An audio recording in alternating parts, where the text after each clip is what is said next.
भाचीचं बारसण पोराचा birthday एका दिवशी आला म्हणून मी चालले होते मम्मीकडे बारशाला. असल्या बेकार उन्हाच्या झाडा बसाल त्या भावाला म्हणलं चल की जाता जाता जरा ऊसाचा रस पाज म्हणून. खवटा कसलाय बघा की कडू झार, एक बी नाही दोन बी नाही, हा बी नाही हो बी नाही, काय बी म्हणलं नाही, नीट घरीच नेऊन सोडले डायरेक्ट. घरी गेल्यावर सरबत कर तू पण पिन मला पण दे म्हण. हे बाई आत्या माझी, ए बाई माझा व्हिडिओ करू नको म्हणायला लागली. का नाही घर घरकी बरं काही तर आत्या लोक मस्त ग्रुप करून साडी कोणती घ्यायची ते ठरवत बसलेत, मला ही तुला ती. त्याच्यामध्ये आमची मम्मी फुगली की कामं करण्यात तर साड्या घेऊन बसलेत म्हणून एकटीच दना करायला लागली बाबा सगळं. सगळ्या घरात एक नमुना असते बरं का असं, ज्याला लवकर कोणती साडीच आवडत नाही. तास झाला हातात घेऊन बसले पण तिला साडी काय आवडणं झाली.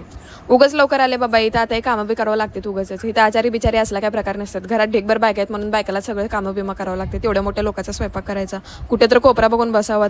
गुढीपाडवा होता म्हणून घरी आज पूर्णाचं जेवण पण होतं. त्यात पापड्या मस्त तळल्या होत्या. आवडीची तांदळाची पापडी घ्यायची आणि कोपऱ्यात बसायचं. निंजा टेक्निक, एकदम हळूहळू खायचं म्हणजे खायला बघून कोण काम लावत नाही. एक किसायचं काम मला दिलं होतं. या बारकीला म्हणलं तुले भारी करते, कर म्हणलं. येऊ कशी स्पीड वाढाली, कर म्हणलं तिला फास्ट करले, भारी किसा लागली तू, येडं ते बी करायला लागलं. मी इथं काकड्यांची टेस्ट बघत होते, कोणतं कडू आहे, कोणतं चांगलं आहे, कोणतं गोड आहे. मम्मीवरनं सगळं बघाल ती. या आमची बहिणी एवढं मोठं पीठ तिंबालती, मला काय बघून चांगलं वाटत नाही म्हणून मी उठून आज जाऊन बसले. बाई बिचारी किती कामं करते. हे रांगोळीचा डब्बा, रांगोळी भरली आहे का काय दगड मारती भरली आहे काय माहिती, दोघी उचला लागलो. कसा आहे आपला रांगोळी आर्टिस्ट, आहे का कला अशी कोणाकडे. अख्ख्या रांगोळीत फक्त एक गुलाबी कलर भरलेला भारी दिसायला, कारण तो कलर मी भरलेला आहे मी. आणि हे नाव लिहिलंय ना ते बी मी लिहिलंय. भारी दिसायला का नाही, मला बी येते करायला, फक्त मी करत नाही. सारखं लावतात नाही तर कामाला असलं. भाचीची हवा आहे बाबा आज नुसतं सोनं चांदी. बघितलं का, पायात तोडे, चैन, हातातले अंगठ्या, बाबा किती काय सोनं. आजीनं तर चैन केली आहे बाबा तिची अर्ध्या तोड्याची. हे बघे बसून वैतागले इथं.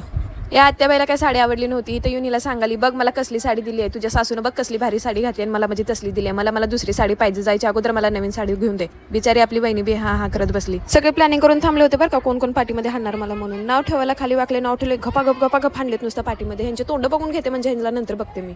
मग इथं पाळण्यावर माझा पदर झाकल्यानंतर मी वहिनीला विचारायचं म्हण काय बघायला. मग वहिनी म्हणणार प्रथमचं सोनं बघाले, प्रथमचं चांदी बघाले, आमचा हिरा बघाले. भारी होते.